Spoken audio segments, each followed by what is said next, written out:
Here we go. ಗಾಳಿ ನೀರು ಹೂವು ಹಣ್ಣು ಇರುವುದು ಏತಕ್ಕೆ? Okay. ಪ್ರೀತಿಯಿಂದ ತಾನೇ ಪ್ರೇಮದಿಂದ ತಾನೇ That's right. ಸೂರ್ಯ ಚಂದ್ರ ರಾತ್ರಿ ಹಗಲು ಬರುವುದು ಏತಕ್ಕೆ ಬರುವುದು ಹೇಗೆ ಇರುವುದು ಹೇಗೆ? ತಿಳಿದಿದೆ ನಮಗೆ ಆದರೆ ಕೊನೆಗೆ ಹೋಗುವ ಗಳಿಗೆ ತಿಳಿಯದು ನಮಗೆ. ಹೊಗಡಿದು ಎಲ್ಲರಿಗೆ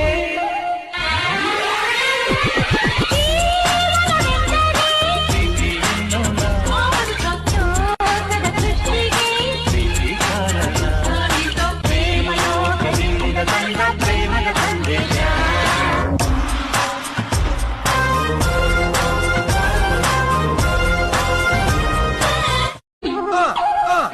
Here we go.